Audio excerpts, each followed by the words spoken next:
बहुत कम है। ये पूछता उसको लिखने के लिए निबंध होना चाहिए, 1000 शब्द सीमा बात, तब सब कुछ आता। शब्द सीमे में लिखना है और क्वेश्चन जो कह रहा बिल्कुल उसी के अनुसार,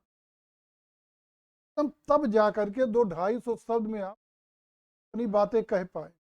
अभी वही डिटेल कर दिए तो फिर आप सब सीमा में नहीं बांध पाए, ये दिक्कत आने लगी। क्वेश्चन आज हम लोगों का है, कामसूत्र में वर्णित रूप की अवधारणा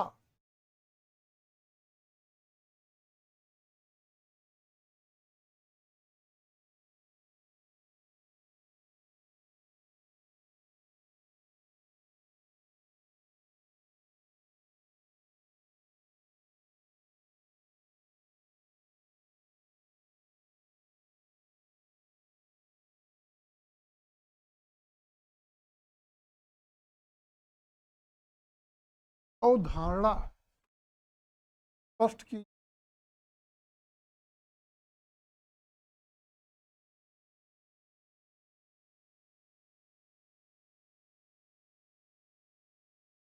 भारतीय चित्रकला एवं मूर्तिकला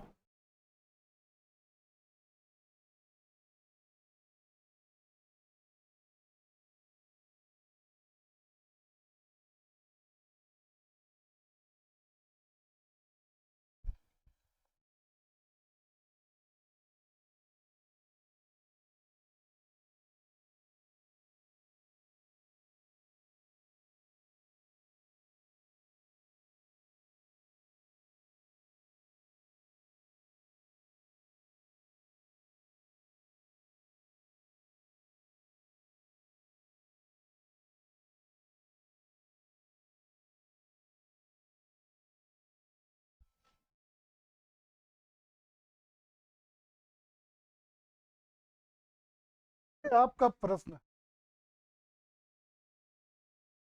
वो भी कह सकती प्रभाव लिख दिए, महत्व लिख दिए, कोई फर्क थोड़े पड़ता। मूर्तिकला चित्रकला में उसका प्रभाव क्या, महत्व क्या, लिख दिए, फर्क थोड़े पड़ता। अब देखिए, पहले देख लीजिए, अब इसमें लिखना क्या है, केवल हमको रूप क्या है ये क्लियर कर, क्या है का महत्व शार्ट में तभी वो क्लियर होगा, वो क्लियर करना है। फिर दिखाना है चित्रकला और मूर्तिकला में इसका प्रयोग कहाँ कहाँ किस रूप, बस इतने चीज इसमें देना। अब ये पॉइंट आप चाहें हजारों शब्द में लिखे, कोई फर्क नहीं। जब पढ़े होंगे, जब ये पढ़े होंगे बहुत हो जाता, लेकिन यहाँ नहीं, यहाँ बहुत ज़्यादा 50-60 शब्द 70 शब्द को समेट दे।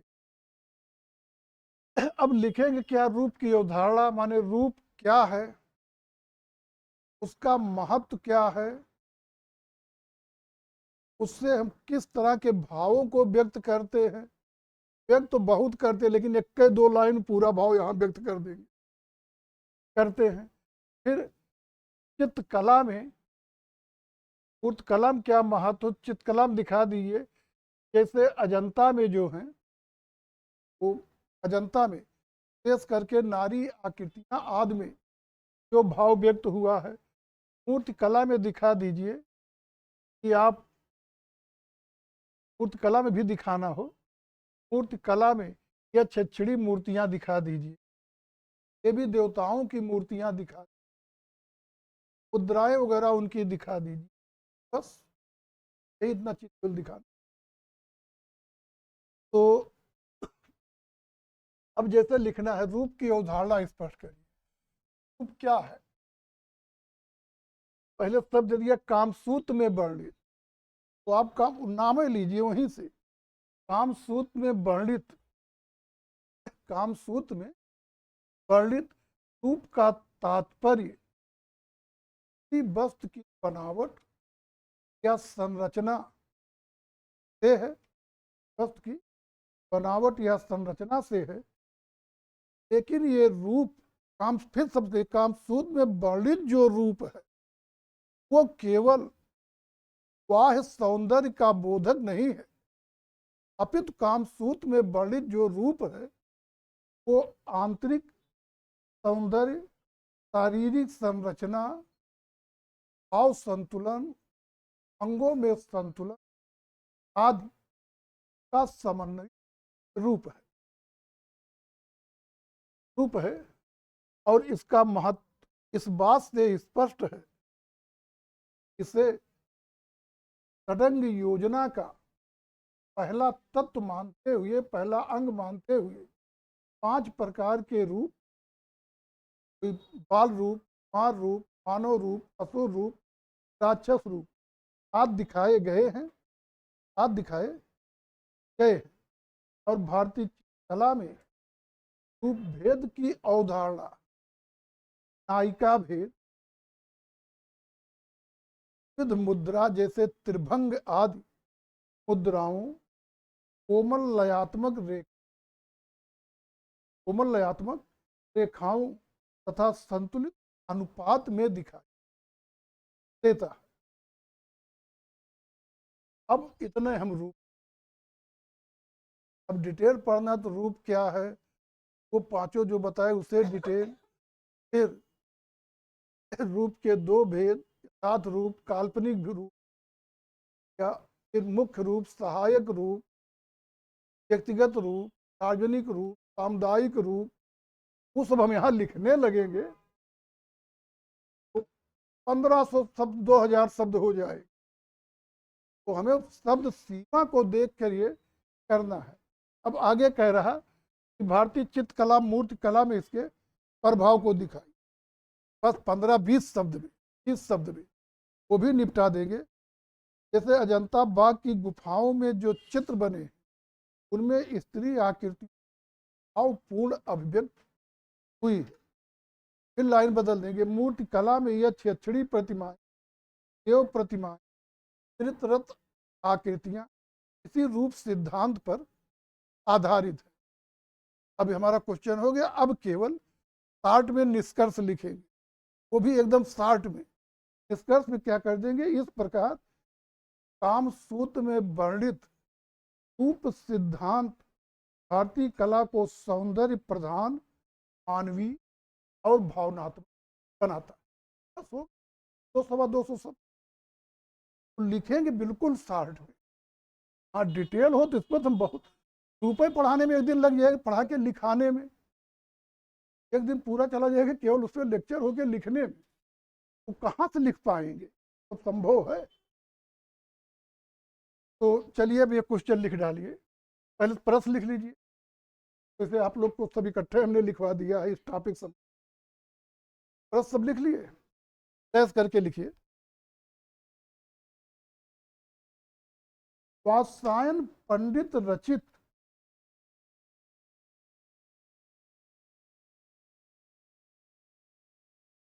काम सूत्र के अनुसार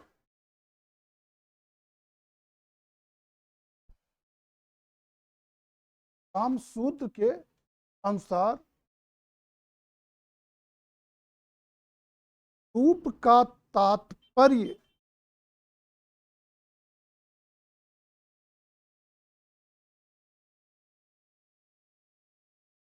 आकृति की बनावट से है,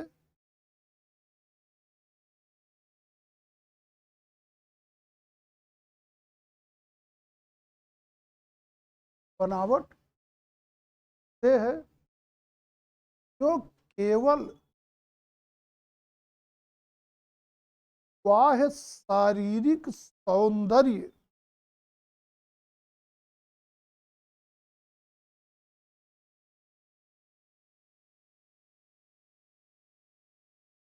व शारीरिक सौंदर्य ही नहीं है, कामा अपितु ये शारीरिक संरचना, कामा अंगों का संतुलन, कामा भाव भंगिमा तथा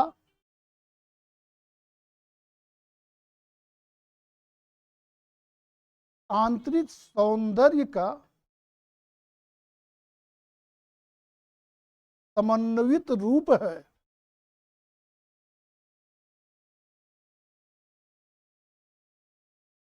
समन्वित रूप है।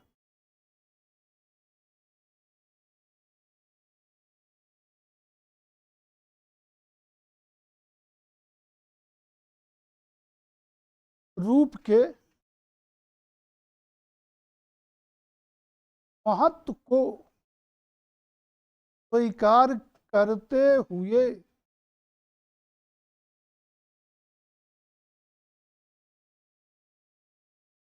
इसे षडंग साधना का प्रथम अंग माना गया।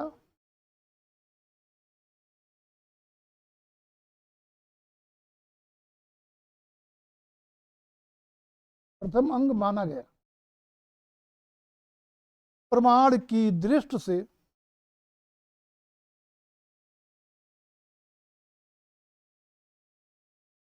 रूप के 5 भेद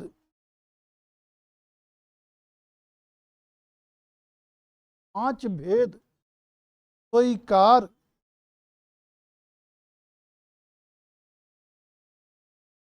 किए गए हैं।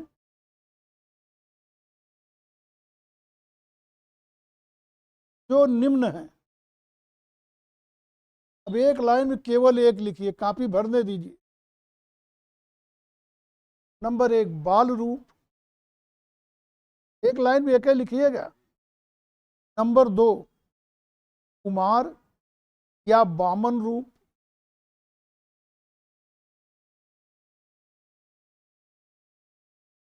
नंबर 3 मानव या नर रूप।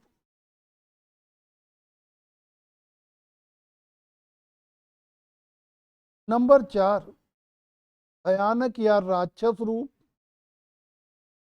ये सुधार करिए। नंबर 4 भयानक या असुर रूप। नंबर 5 राक्षस रूप।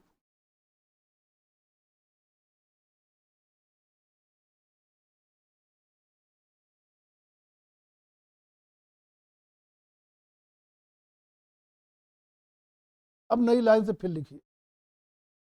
रूप में लावण्य, लावण्य। अब जैसे यहाँ पे आप सुंदरता लिखिए, नहीं लिख सकते थे, ना लिखिए। कला के जो टेक्निकल शब्द हैं, अगर जानकारी है तो उन्हीं का प्रयोग करिए, ना हो तो अपने अनुसार जो भी समझ में आए वही लिखिए। लावण्य, कामा कोमलता, आकर्षण,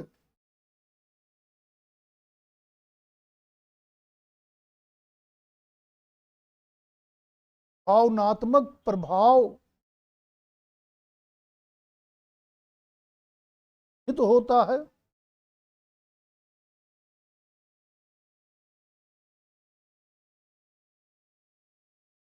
जो दर्शक के मन में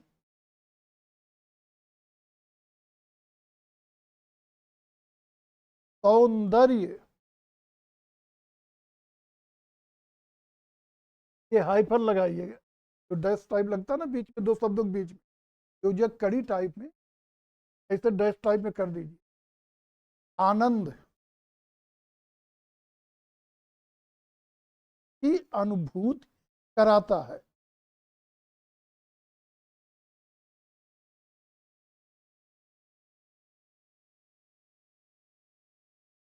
पूरा ये एक जनरल इंट्रोडक्शन रूप का हो गया। मतलब घूम क्या हो गई। अब नई लाइन से फिर लिखिए।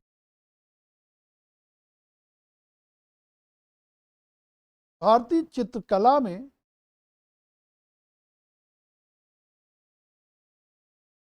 रूप की अवधारणा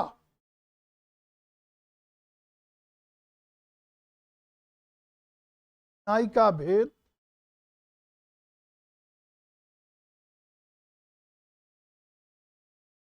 फिर भंग आदि विविध मुद्राओं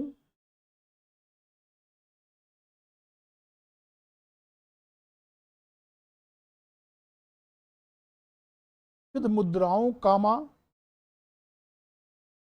कोमल व लयात्मक रेखाओं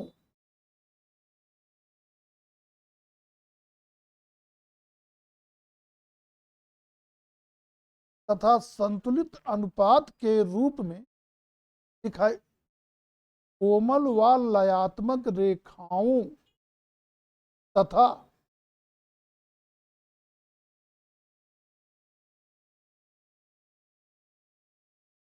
संतुलित अनुपात के रूप में दिखाई देता है।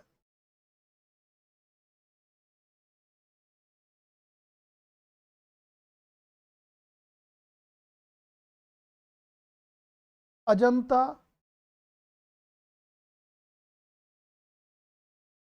व बाघ की गुफाओं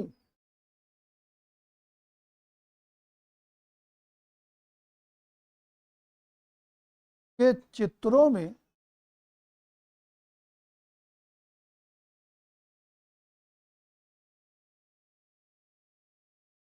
नारी आकृतियों की भावपूर्ण अभिव्यक्ति नारी आकृतियों की भावपूर्ण अभिव्यक्ति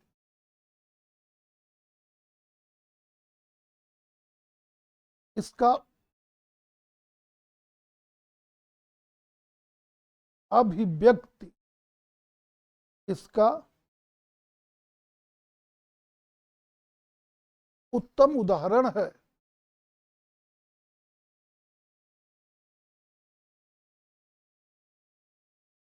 पैरा चेंज करके मूर्ति कला में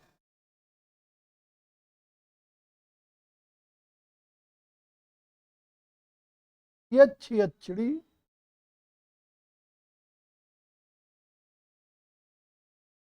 कामा एवं प्रतिमाएं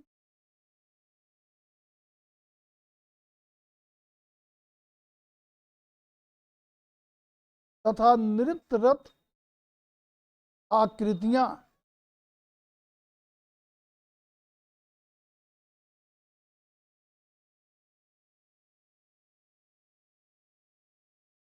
नृत्यरत आकृतियां इसी रूप सिद्धांत पर आधारित हैं।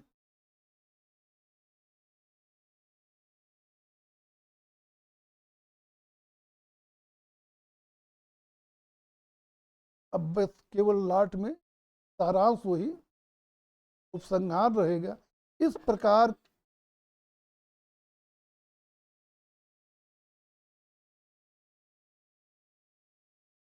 कामसूत्र में वर्णित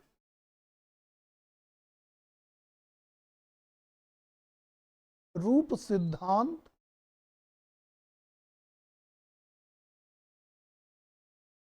भारतीय कला को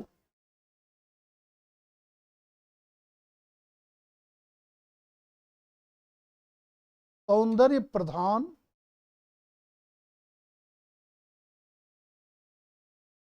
मानवीय और भावनात्मक बनाता है।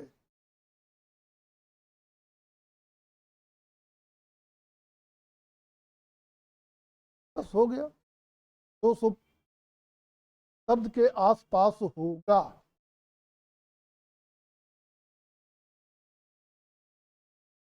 अपनी सब सीमा गिन लीजिए, लगभग 200 के आसपास 10-5 कुछ 10-20 शब्द इधर उधर हो।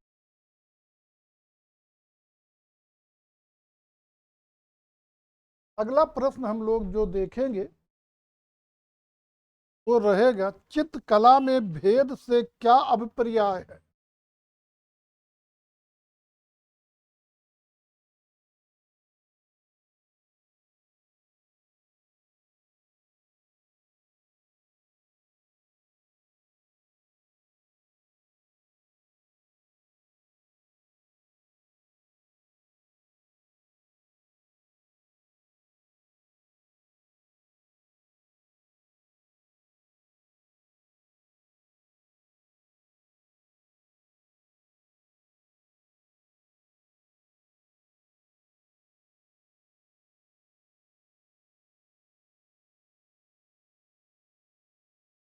चित्रकला में भेद से क्या पर्याय है?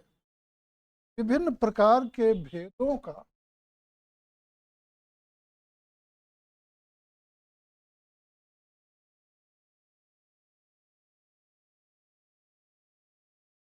के भेदों वर्णन करते हुए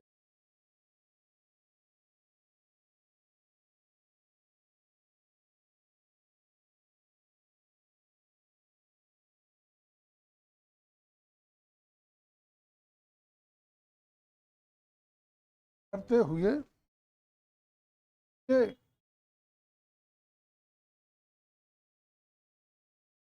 कलात्मक महत्व को स्पष्ट कीजिए।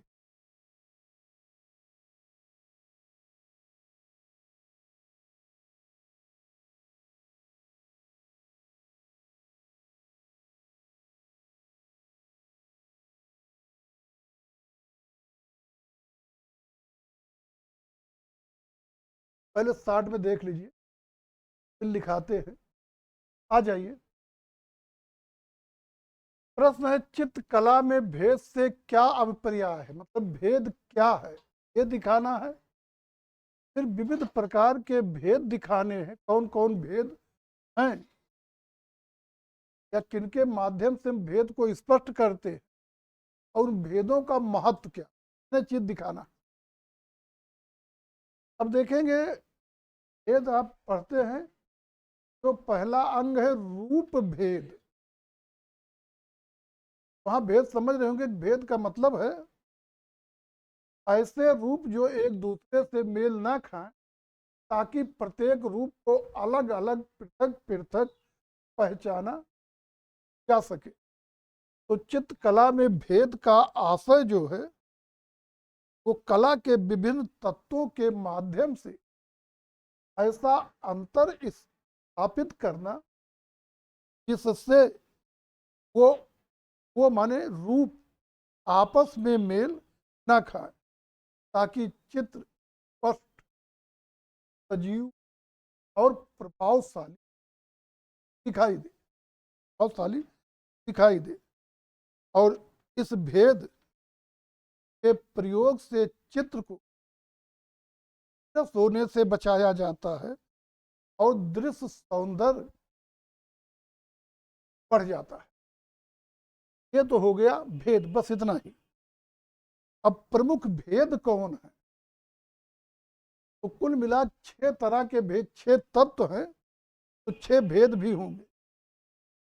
एक रेखा भेद, माने रेखा के द्वारा भेद दिखाएंगे। एक रंग के द्वारा भेद, रंग भेद। एक तान माने प्रकाश छाया भेद। एक आकार माने रूप, और एक अनुपात में भेद माने रूप अनुपात भेद। एक भाव भेद, एक स्थान भेद। ये 6 भेद स्पष्ट करके बस उसी को मिला के निष्कर्ष लिख देना है, इतना ही काम करना है। चलिए लिखिए प्रश्न। चित्रकला में भेद का तात्पर्य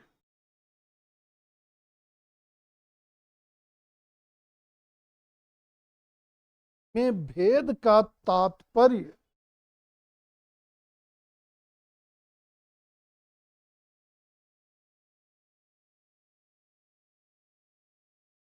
तात्पर्य कला के विविध तत्वों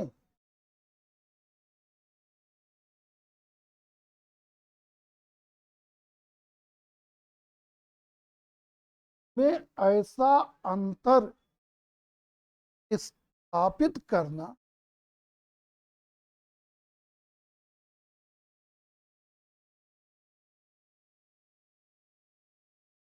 जिससे वे आपस में मेल ना खाएं,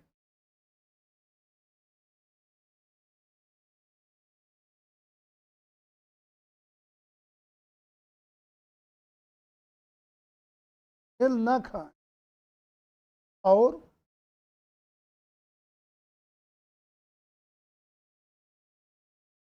रूपों की पृथक पृथक पहचान हो सके।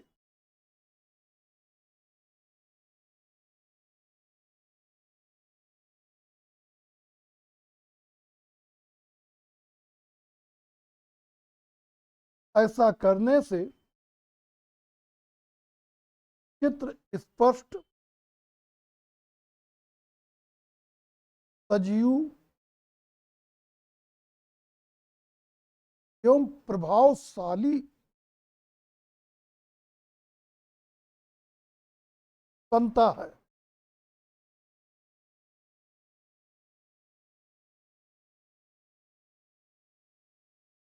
इसी में आगे खेद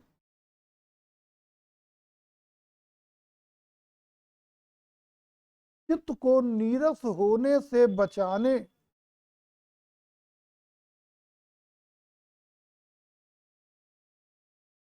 और दृश्य सौंदर्य को बढ़ाने का भी कार्य करते हैं।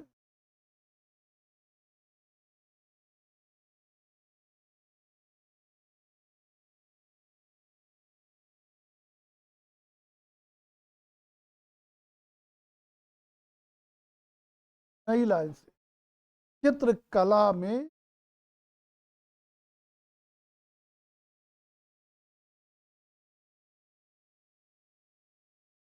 प्रमुख भेद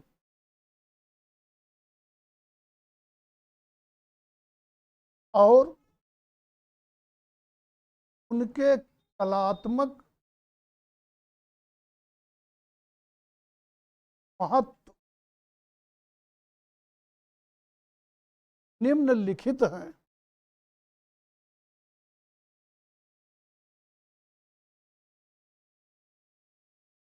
अब नंबर 1, रेखा भेद।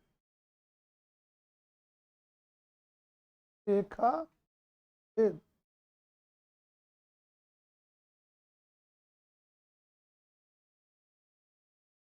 ये मोटी रेखा कुछ प्रकार दो चार्ट दिखा। मोटी, कामा पतली,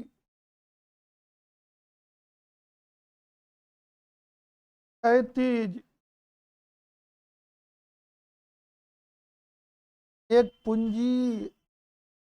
अरे जरूरी नहीं कोई जो बोल रहे, जो आपको है याद आ जाए। एक पूंजी,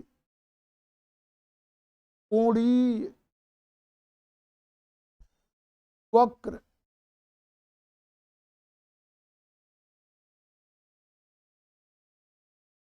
कोणी, वक्र, पूर्ण,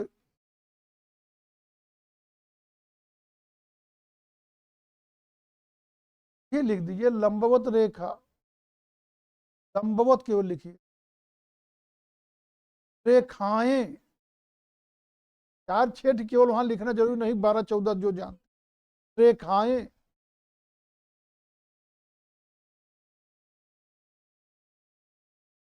चित्र में गति, सजीवता,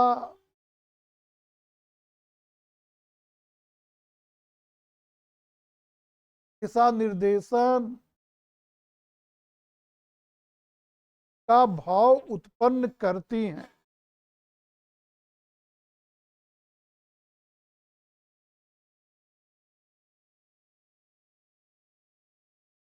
नंबर 2, रंग भेद।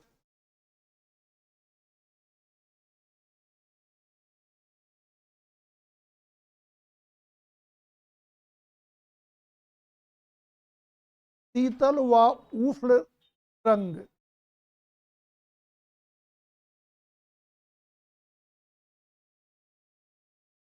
शीतल व उष्ण रंग, कामा गाढ़े व हल्के रंग। रंगों का दिए, गाढ़े व हल्के रंगों से उष्णता, शीतलता, गहराई का भाव उत्पन्न होते हैं।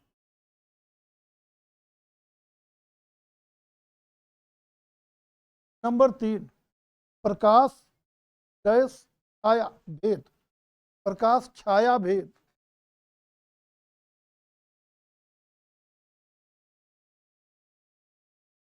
गैस करके आकृतियों में आयतन और यथार्थता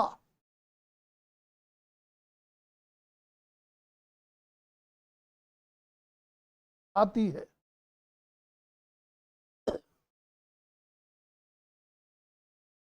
नंबर 4, आकार एवं अनुपात भेद, आकार एवं अनुपात भेद।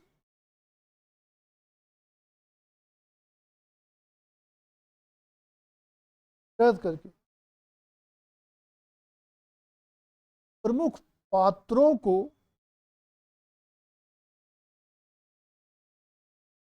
महत्व दिया जाता है।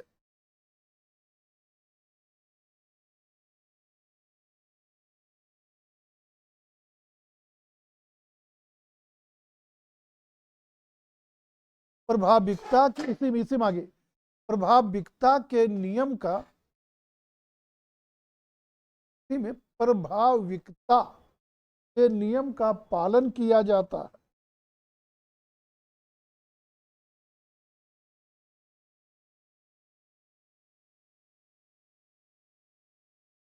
भाव भेद,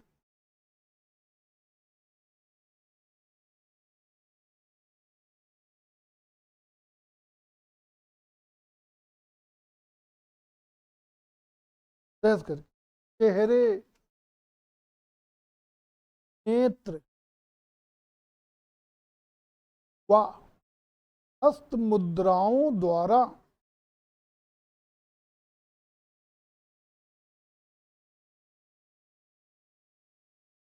विविध प्रकार के भावों की अभिव्यक्ति।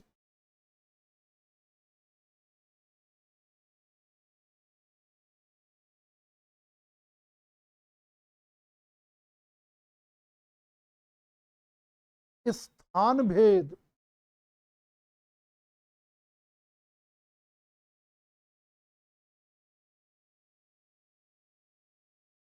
गैस अग्रभूमि, मध्यभूमि, अग्रभूमि, मध्यभूमि और पृष्ठभूमि का स्पष्ट विभाजन।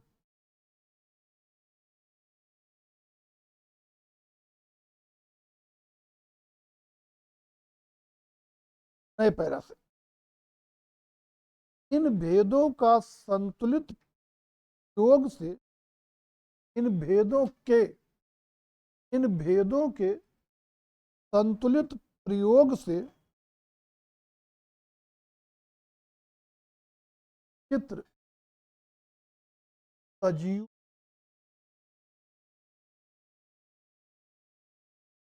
आकर्षक,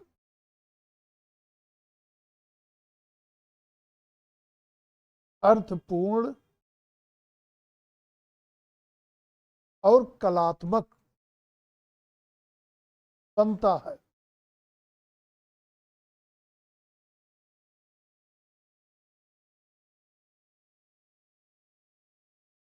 हो गया, 200 के लगभग हो गए हों। अब इनमें जैसे आप शब्द बढ़ाना चाहे बहुत आसानी से बढ़ा सकते हैं। जब बढ़ाएंगे तो सारे मैटर आ नहीं पाए। जैसे रेखा भेद लिखे तो यहाँ लिखे, जैसे यहाँ तो केवल मोटी पतली ये सब करके शॉर्ट कर दिया। आपके मोटी रेखा, पतली रेखा, सीधी रेखा, कोमल रेखा, 4-5 शब्द यहीं बढ़ जाए। हर एक जगह रंग भेद गैस करके गर्म रंग, ठंडे रंग, सब में रंग रंग जोड़ दीजिए।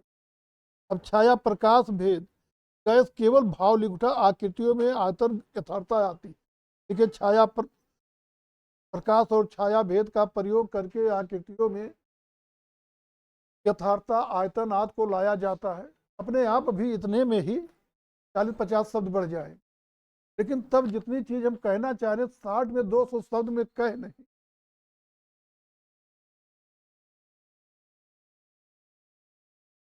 अगला क्वेश्चन लिखिए, अगला प्रश्न।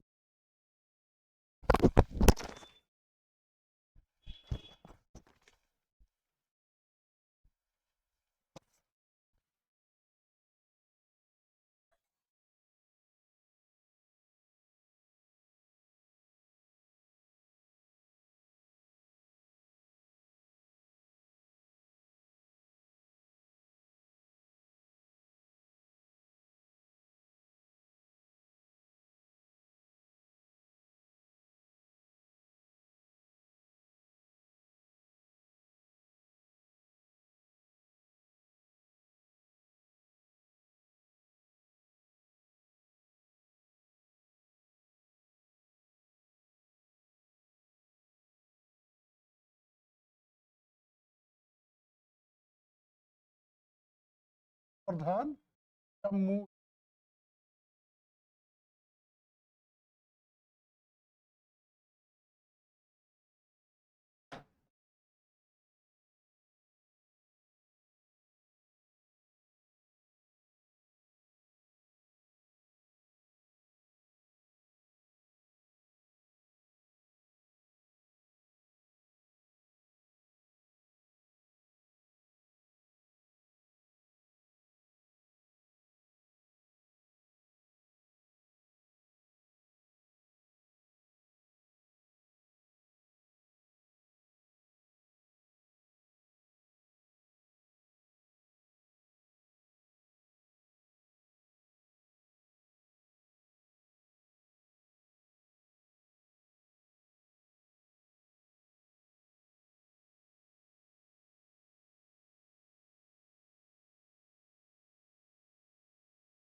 प्रश्न क्या है, रेखा को कला का प्रधान तत्व या मूल तत्व क्यों मानते?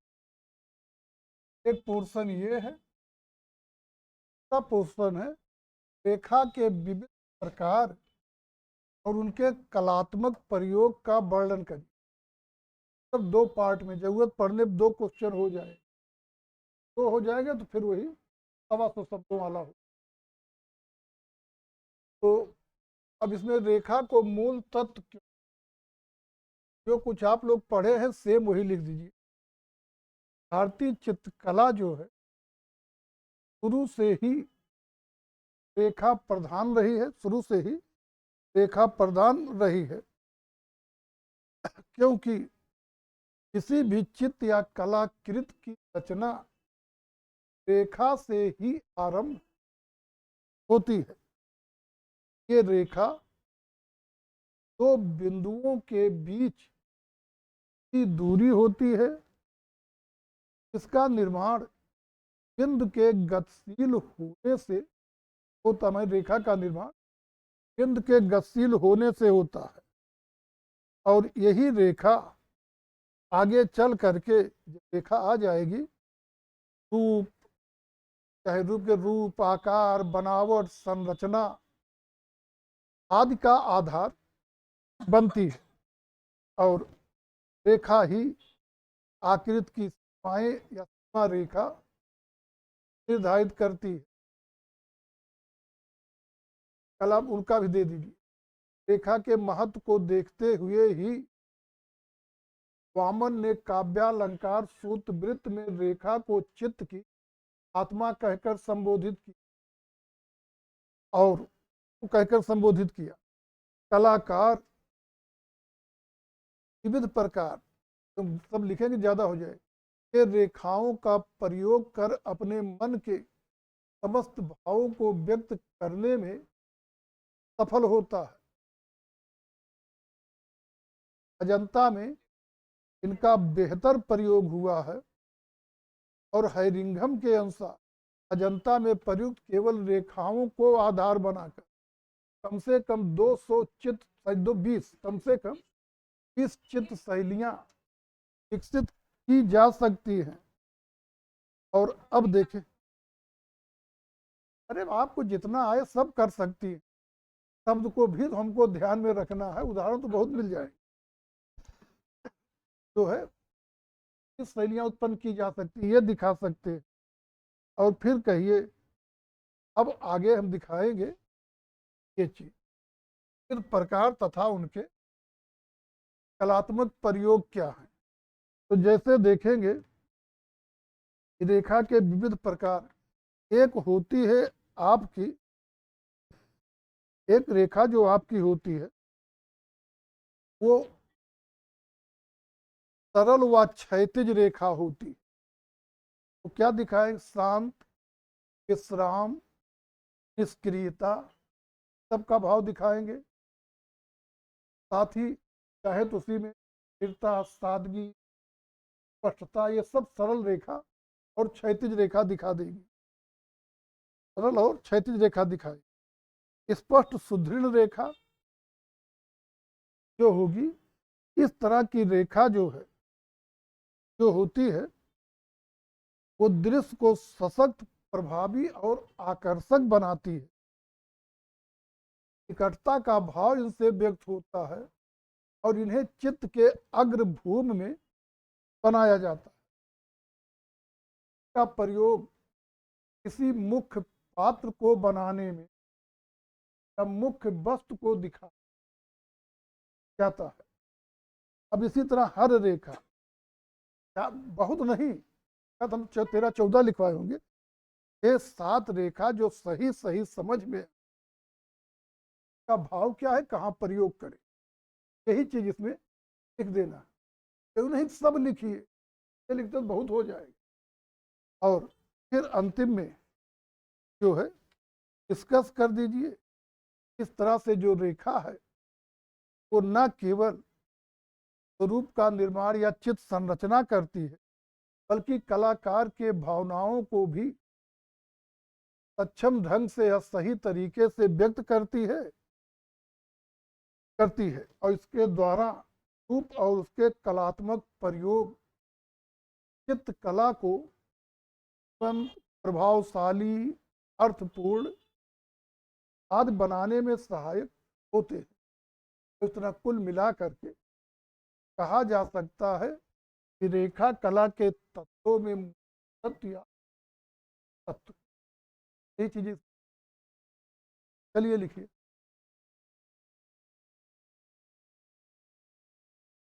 रस तो लिखे ही है।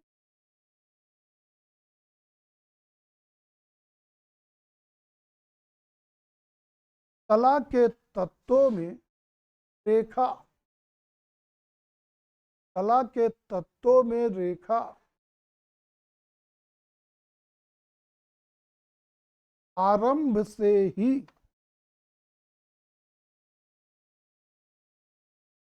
भारतीय कला का मूल आधार रही है।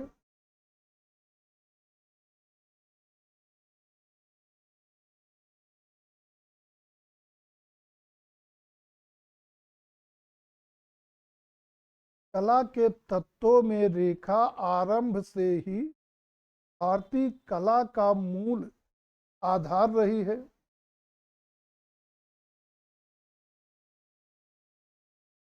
प्रागैतिहासिक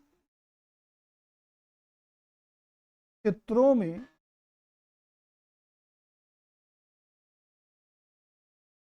अजंता में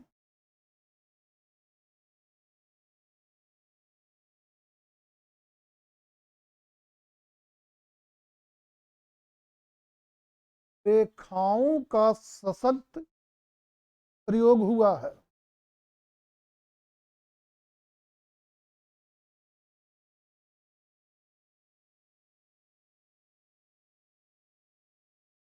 प्रयोग हुआ है।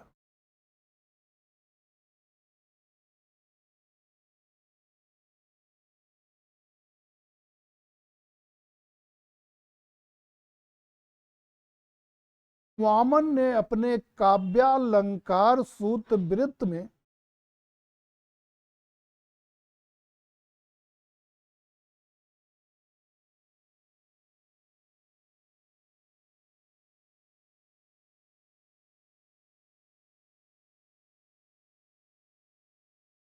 रेखा के महत्व को स्वीकार करते हुए वामन ने अपने अपने चाहे ग्रंथ लिखिए, केवल अपने काव्यालंकार सूत्र वृत्त में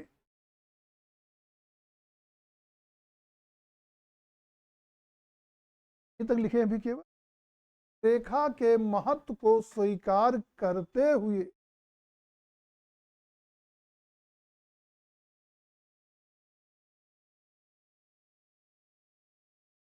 रेखा को चित्र की आत्मा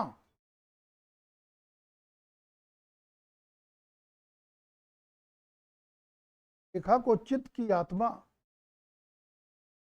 कहकर संबोधित किया है।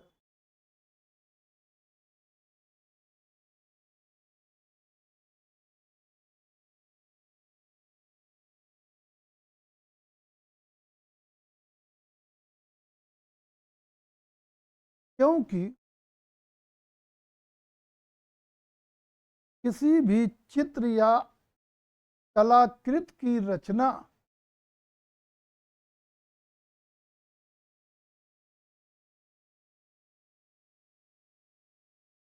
रेखा से ही आरंभ होती है।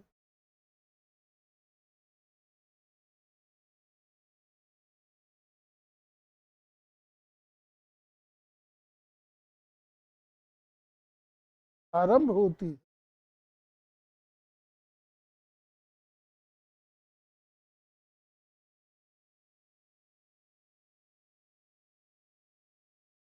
क्योंकि शब्द काट दीजिए, क्योंकि शब्द क्रॉस कर दीजिए। केवल किसी भी चित्र या कलाकृत की रचना रेखा से ही आरंभ होती है। ये रेखा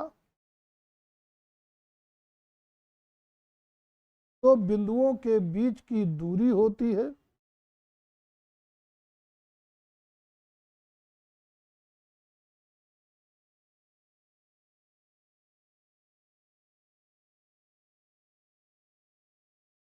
बिंदु के गतिशील होने से रेखा बनती है।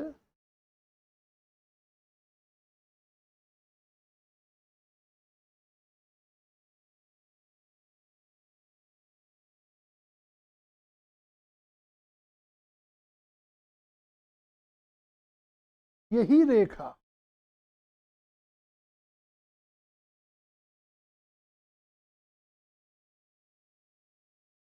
रूप, आकार, बनावट तथा संरचना का आधार बनती है।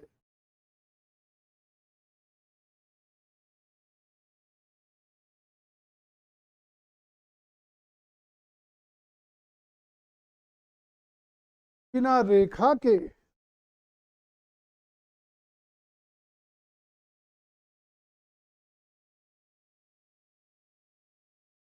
ना तो आकृति की सीमाएं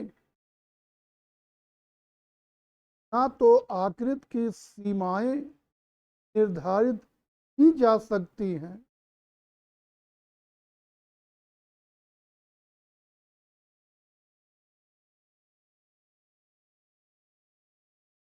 और ना ही भावों की स्पष्ट अभिव्यक्ति स्पष्ट अभिव्यक्ति संभव है।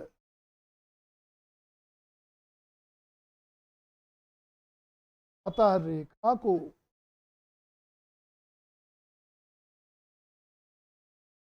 दृश्य कला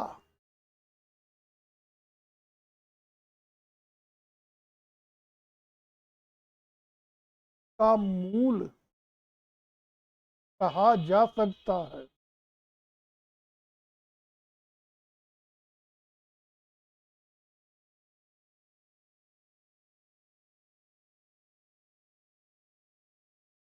पहला चेंज करते, रेखा कलाकार की भावनाओं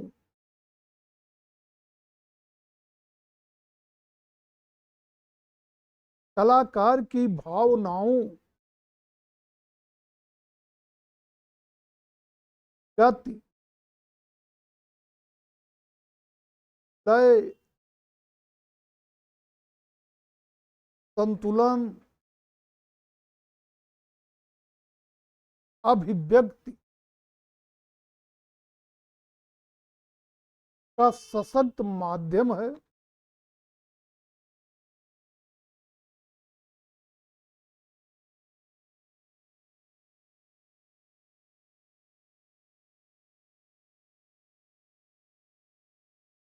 माध्यम है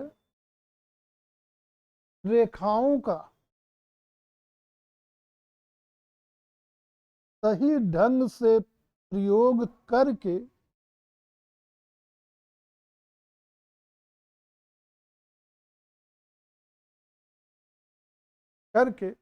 फिर आयामी प्रभाव का भी फिर आयामी प्रभाव का भी आभास कराया जा सकता है।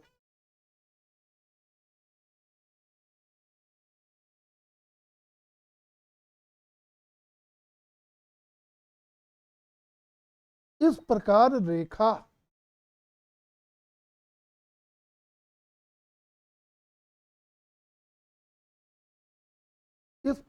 रेखा केवल रेखांकन का साधन ही नहीं है,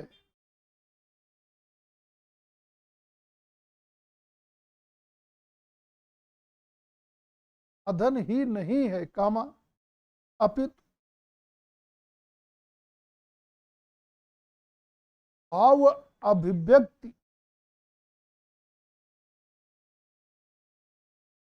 का प्रभावशाली माध्यम है।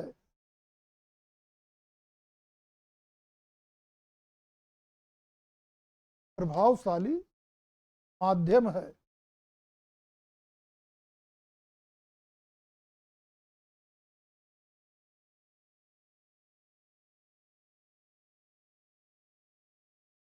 माध्यम है। इसलिए रेखा के विभिन्न प्रकार तथा उनके कलात्मक प्रयोग, रेखा के विभिन्न प्रकार तथा उनके कलात्मक प्रयोग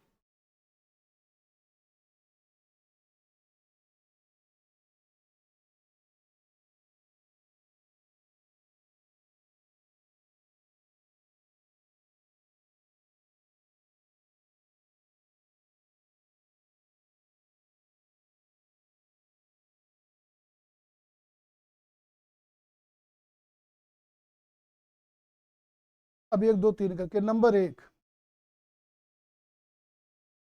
स्पष्ट एवं सुदृढ़ रेखा। नहीं नहीं, ऐसे ही बस वो बस हेडिंग डालना नहीं है, मोटी पेन से नहीं, इसी पेन से लिख देंगे, वहाँ हल्का डैश करके फिर नए लाइन से नंबर 1, स्पष्ट एवं सुदृढ़ रेखा। अरे स्पष्ट एवं सुदृढ़ रेखा बोले, स्पष्ट एवं सुदृढ़, डैश करके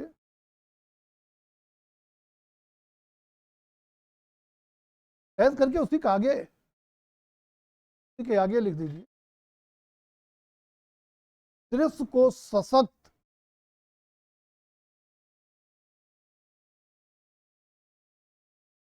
प्रभावी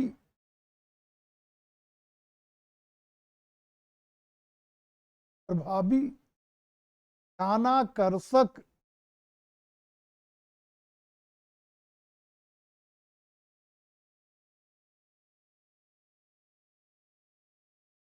इसको सशक्त प्रभावी ध्यानाकर्षक बनाती है।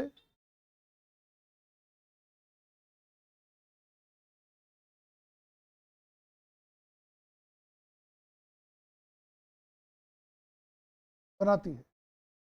अग्रभूमि के दृश्य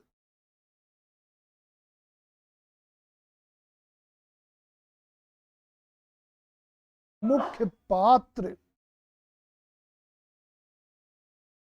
मुख्य वस्तु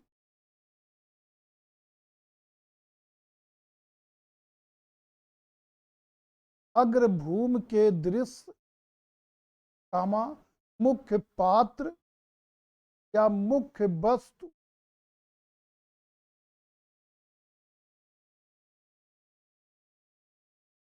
को बनाने में प्रयोग की जाती है।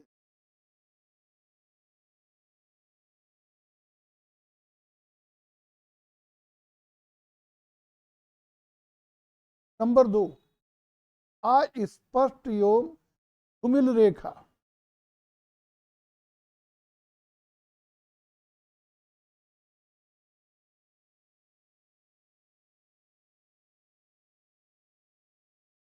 अस्पष्ट एवं धूमिल रेखा। गैस सामने कोमलता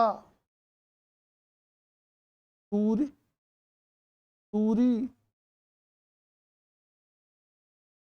वातावरणीय प्रभाव कोमलता दूरी वातावरणीय प्रभाव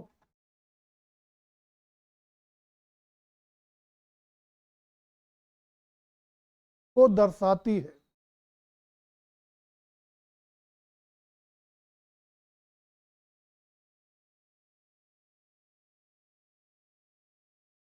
पृष्ठभूमि के दृश्य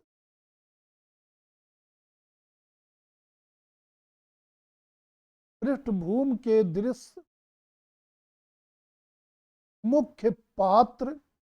ऐसा ही सुधार करिए। पृष्ठभूमि के दृश्य सुधार के कामा लगा आकाश। पृष्ठभूमि के दृश्य कामा आकाश कामा बादल कामा धुंध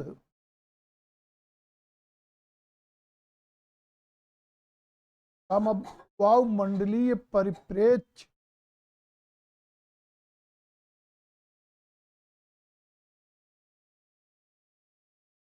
को दर्शाने में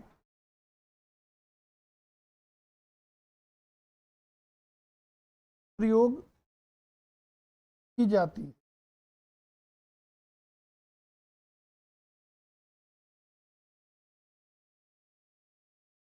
क्षैतिज रेखा। नंबर 3,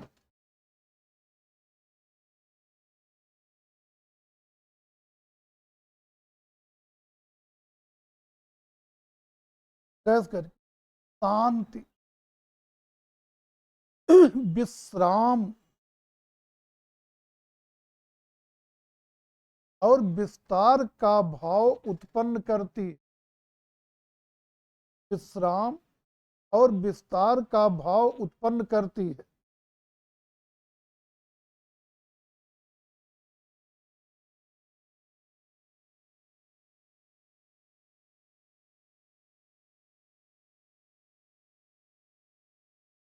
ये क्षितिज रेखा क्षितिज रेखा वो क्षैतिज था, ये क्षितिज है। क्षितिज रेखा कामा नदी समुद्र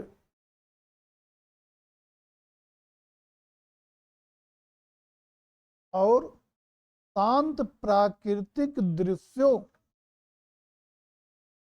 को दिखाने में प्रयोग की जाती है।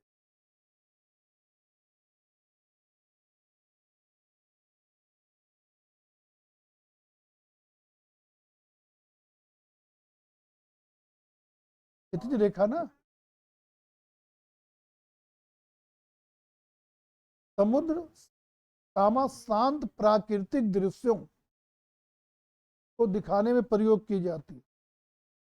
लंबवत रेखा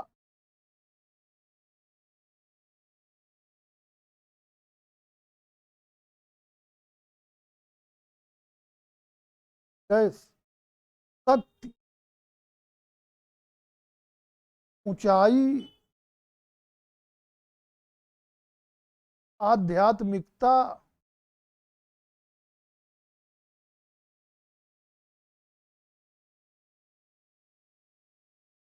का भाव व्यक्त करती है।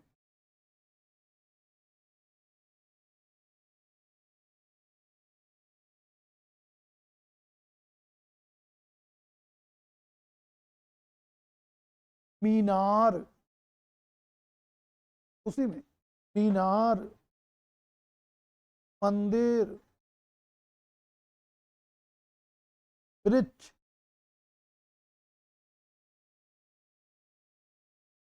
को बनाने में प्रयोग की जाती है।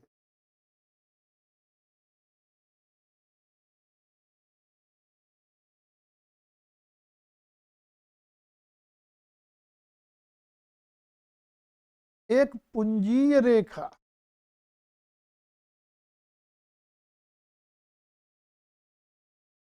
ये जाती है, चाहे विराम लगाइए चाहे ना लिखाइए, पॉइंट वही हो रहा है ना। आप विराम लगा दिए, 2 वाक्य होगी, विराम लगा दिए। फिर अगला नंबर लिखिए, एक पुंजीय रेखा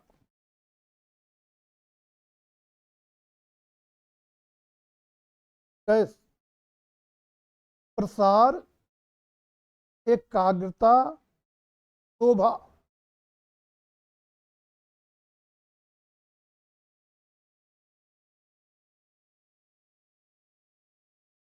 का भाव व्यक्त करती है।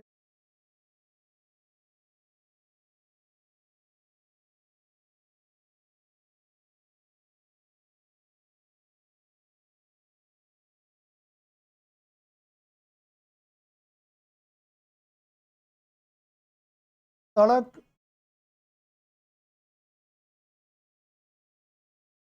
गलियारा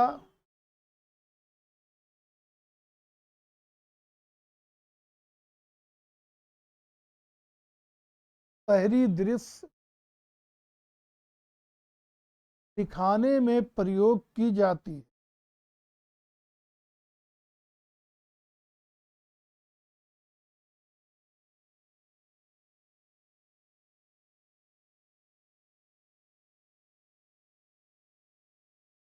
अगला टूटी फूटी रेखा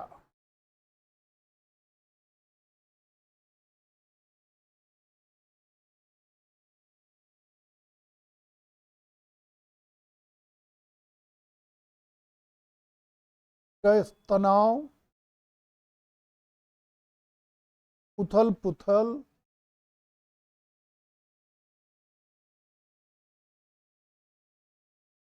का भाव व्यक्त करती है।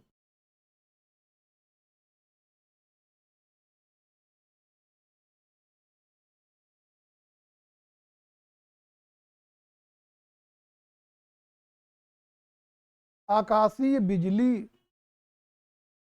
हाँ उसी में आकाशीय बिजली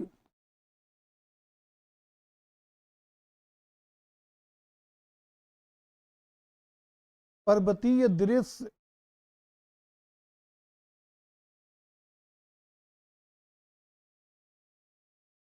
भावनात्मक अशांति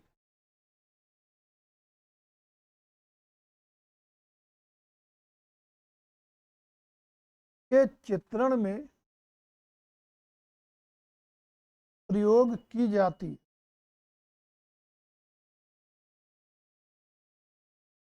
अच्छा रेखा हो गई होगी बहुत। हाँ बाकी बढ़ाने की चाहे जितना बढ़ा दीजिए। अब नई इस प्रकार स्पष्ट है कि, हाँ निष्कर्ष है लेकिन हम हेडिंग नहीं डलवा रहे। इस प्रकार स्पष्ट है कि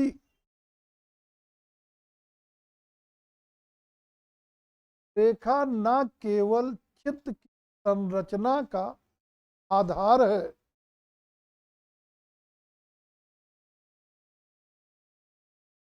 का आधार है, कामा, अपितु कलाकार की संवेदनाओं, कलाकार की संवेदनाओं और भावों की सजीव अभिव्यक्ति का, संवेदनाओं और भावों की सजीव अभिव्यक्ति का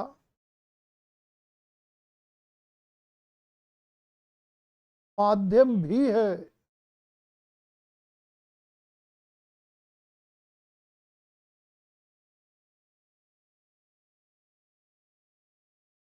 रेखा के विविध रूप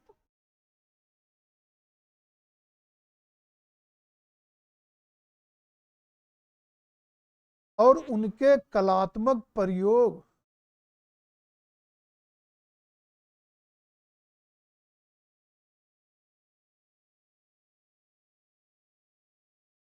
कलात्मक प्रयोग चित्रकला को जीवंत, सारी कामा, प्रभावशाली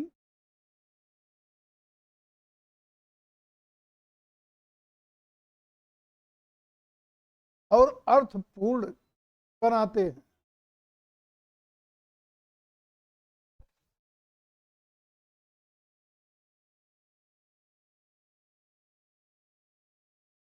इसीलिए रेखा को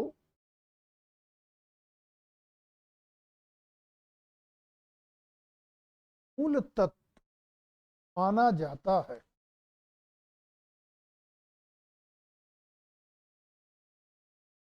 के लिए